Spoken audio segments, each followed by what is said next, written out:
Hello friends, आपके अपने channel exam booster classes पर आपका स्वागत है। आज हम करेंगे यूपी होमगार्ड पेपर का एनालिसिस जो हुआ था आपके 25 तारीख को फर्स्ट शिफ्ट में। ठीक है, तो बिना किसी देरी के शुरू करते हैं। पहला क्वेश्चन था कि पहला BIMSTEC बिजनेस समिट कहाँ आयोजित किया गया था। तो ये आयोजित किया गया था आपका नई दिल्ली में। ठीक है, ऑप्शन नंबर ए आपका सही जवाब हो जाएगा। अब क्वेश्चन नंबर 2 आया था कि कौन सी फसल कटाई के दौरान कटाई का त्योहार पतंग उड़ाकर, तिल की मिठाई को बांटकर और नदियों में पावन स्नान करके मनाया जाता है। तो ये मनाया जाता है आपके मकर संक्रांति। ठीक है, मकर संक्रांति मनाया जाता है, यहाँ इस तरह पतंग उड़ाई जाती है, तिल की मिठाई बांटी जाती है। ठीक है, अब क्वेश्चन नंबर 3 है कि SR राव द्वारा तैयार की गई किस पुरातात्विक स्थल की खुदाई रिपोर्ट में ऊंटों का संक्षिप्त उल्लेख किया गया है। तो ये आपकी था लोथल। ठीक है, ऑप्शन नंबर डी आपका सही जवाब हो जाएगा। अब क्वेश्चन नंबर 4 है कि निम्नलिखित में से कौन सा शहर पुर्तगाल की राजधानी है। तो कौन सा शहर पुर्तगाल की राजधानी था आपका लिस्बन। ठीक है, ऑप्शन बी आपका सीधा हो जाएगा। क्वेश्चन 5 है कि उत्तर प्रदेश में संत रविदास शिक्षा प्रोत्साहन योजना का उद्देश्य में पंजीकृत निर्माण श्रमिकों के बच्चों को प्रोत्साहित करना है। तो इसमें किसके, ऑप्शन नंबर ए आपका सही जवाब हो जाएगा, भवन और अन्य निर्माण श्रमिक कल्याण बोर्ड। ठीक है, अब क्वेश्चन नंबर 6 है कि डॉक्टर राम मनोहर लोहिया राष्ट्रीय विधि विश्वविद्यालय उत्तर प्रदेश में किस शहर में स्थित है। तो ये आपके लखनऊ में स्थित।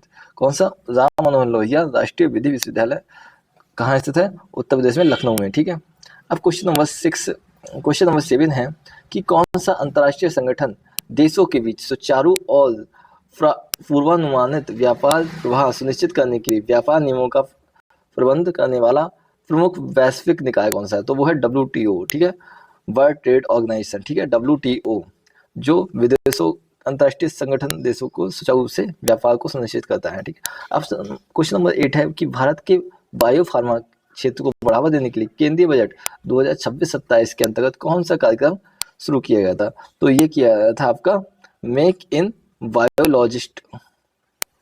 नंबर 9 है कि निम्नलिखित में से निम्नलिखित रासायनिक अभिक्रिया के लिए संतुलित समीकरण चुनिए। तो कौन सी है, H2 + Cl2 = 2HCl। तो ऑप्शन नंबर बी आपका सही जवाब हो जाएगा। ठीक है, ऑप्शन नंबर बी आपका सही जवाब हो जाएगा।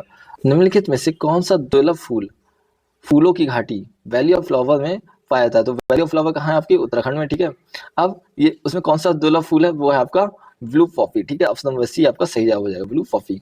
ठीक है, ब्लू पॉपी। ठीक है, आपका ये ऑप्शन सही हो जाएगा। अब क्वेश्चन नंबर 11 है कि गर्भावस्था, प्रसव और गर्भपात के 42 दिनों के भीतर संबंधित कारणों के कारण किसी महिला की मृत्यु को क्या कहा जाता है। तो वो कहलाती है आपकी मैटरनल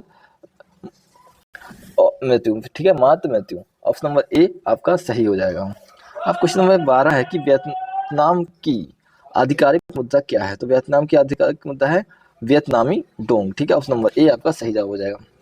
अब क्वेश्चन नंबर 13 है कि भारत का किस राज्य में होली का त्योहार याओ सांग के रूप में मनाया जाता है। तो ये आपके मणिपुर में याओ सांग के रूप में मनाया जाता है आपका होली का त्योहार। क्वेश्चन नंबर 14 है कि किस संवैधानिक संशोधन के माध्यम से इस भाग के अंतर्गत भारतीय संविधान के मूल कर्तव्यों को जोड़ा गया। तो कौन से संशोधन के द्वारा हमारे मूल कर्तव्य जोड़े गए थे, वो था आपका 42वां संविधान संशोधन। ठीक है, अनुच्छेद 51A और 42वां संवैधानिक संशोधन। ठीक है, और क्वेश्चन नंबर 15 है कि जैसलमेर में पाए जाने वाले अर्धचंद्राकार रेत के टीलों को वैज्ञानिक रूप से किस प्रकार जाना जाता है, बरकान टीले। ठीक है, ऑप्शन बी आपका सही जवाब हो जाएगा। क्वेश्चन नंबर 16 है कि निम्नलिखित में से किस वैज्ञानिक को क्वांटम मैकेनिक्स या क्वांटम सिद्धांत के उल्लेखनीय योगदान के लिए जाना जाता है। तो क्वांटम सिद्धांत किसने दिया था, क्वांटम सिद्धांत दिया था आपके मैक्स प्लैंक ने।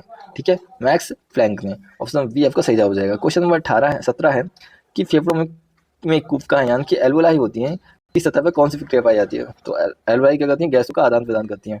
ठीक है, ऑप्शन नंबर बी आपका सही जवाब हो जाएगा। क्वेश्चन नंबर 18 है कि सामाजिक मामलों में योगदान के लिए निम्नलिखित में से 2020 में पद्म भूषण से सम्मानित किसे किया गया था। तो वो किया गया था SC जमीर को। ठीक है, ऑप्शन नंबर बी आपका सही जवाब हो जाएगा। क्वेश्चन नंबर 19 है कि मैड्रिड में आयोजित 2025 लॉरियस विश्व खेल पुरस्कारों में लॉरियस स्पोर्टिंग आइकन पुरस्कार से किसे सम्मानित किया गया था। वो थे आपके राफेल नडाल। ठीक है, ऑप्शन नंबर सी आपका सही जवाब हो जाएगा। क्वेश्चन नंबर 20 है कि प्रसिद्ध राजपूत राजा पृथ्वीराज चौहान के जी के पिता का क्या नाम था। उनका नाम था सोमेश्वर चौहान। ठीक है, राजा पृथ्वीराज चौहान के पिता का नाम क्या था? सोमेश्वर चौहान।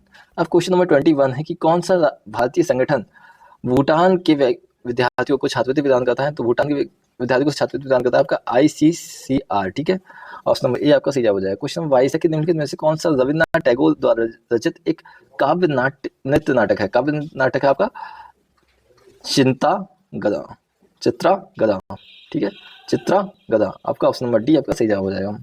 क्वेश्चन नंबर 23 है कि मेनका गांधी बनाम भारत संघ मामले के बाद अनुच्छेद 21 किन अनुच्छेदों में जुड़ गया? तो वो था आपका अनुच्छेद 14 और अनुच्छेद 19, ठीक है। ऑप्शन नंबर बी आपका सही जवाब हो जाएगा। क्वेश्चन नंबर 24 है कि कौन सा सोशल मीडिया मैट्रिक आपके कंटेंट को देखने वाले अद्वितीय उपयोगकर्ता की कुल संख्या को संदर्भित करता है? तो वो है आपका रीच, ठीक है, कि कितनी रीच है, कितने तक पहुंच रहा है लोगों को कंटेंट, ठीक है। ऑप्शन नंबर क्वेश्चन नंबर 25 है कि कौन सी पर्वत श्रृंखला भारत और चीन को प्राकृतिक रूप से अलग करती है? तो वो है हिमालय। हिमालय क्या करता है? भारत और चीन को प्राकृतिक रूप से अलग करता है, ठीक है। क्वेश्चन नंबर 26 है कि यूट्यूब पर अपलोड किया गया पहला वीडियो कौन सा था और उससे किसने अपलोड किया था? तो जो पहला यूट्यूब पर पहला वीडियो था वो जावेद करीम ने अपलोड किया था और उसका क्या नाम था? मी एट द जू, ठीक है। ऑप्शन नंबर सी आपका सही जवाब हो जाएगा। अब क्वेश्चन नंबर 27 है को प्रत्येक वर्ष 17 मई को विश्व स्तर पर मनाया जाता है। कौन सा दिवस आपका 17 मई को मनाया जाता है विश्व स्तर पर? वो है विश्व दूरसंचार और सूचना समाज दिवस, ठीक है। ऑप्शन बी आपका सही जवाब हो जाएगा। क्वेश्चन नंबर 28 है, क्वेश्चन नंबर 28 है आपका कि 2026 में महिला प्रीमियर लीग WPL के खिताब किस टीम ने जीता था? तो WPL 2026 में किसने जीता? रॉयल चैलेंजर्स बैंगलोर, ठीक है, बैंगलोर ने जीता था आपका WPL 2026 में। क्वेश्चन नंबर 29 है कि निम्नलिखित में से कौन सी ऐप मुख्य रूप से फोटो और वीडियो साझा करने के लिए उपयोग में लाई जाती है? तो वो है आपकी इनमें से कौन सी है? इनमें से है आपकी स्नैपचैट, ठीक है। ऑप्शन नंबर ए आपका सही जवाब हो जाएगा।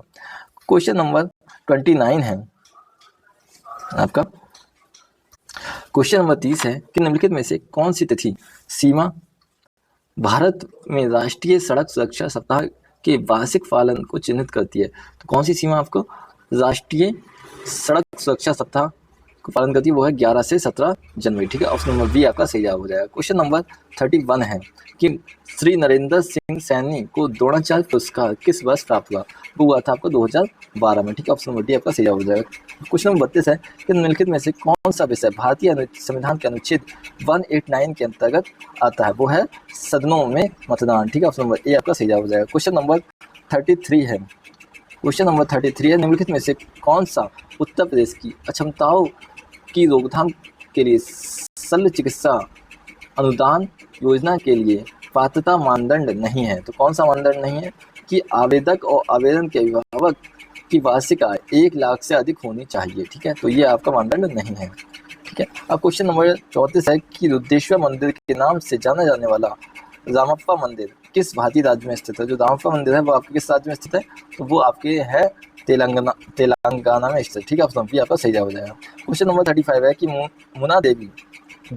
मुना द्वीप द्वारा खोजी गई विश्व की सबसे पुरानी ज्ञात शैल कला किस देश में पाई जाती है? वो पाई जाती है आपकी इंडोनेशिया में, ठीक है। ऑप्शन नंबर डी आपका सही जवाब हो जाएगा, इंडोनेशिया, ठीक है। अब क्वेश्चन नंबर 36 है कि सन 2024 में G20 शिखर सम्मेलन किस देश में आयोजित किया गया था? वो किया गया था आपका ब्राजील में, ठीक है। ऑप्शन नंबर सी आपका सही जवाब हो जाएगा। क्वेश्चन नंबर 37 है कि कौन सा शहर दादरी मेला की मेजबानी करने के प्रसिद्ध है? तो दादरी मेला कहाँ लगता है? आपके बलिया में, ठीक है। ऑप्शन नंबर ए आपका सही जवाब हो जाएगा। क्वेश्चन नंबर 38 है कि निम्नलिखित में से कौन सी मालदीव की आधिकारिक मुद्रा है? तो मालदीव की मुद्रा कौन सी है? मालदीवियन रुपया, ठीक है, रुपया, ठीक है। ऑप्शन नंबर डी आपका सही जवाब हो जाएगा। Question number 39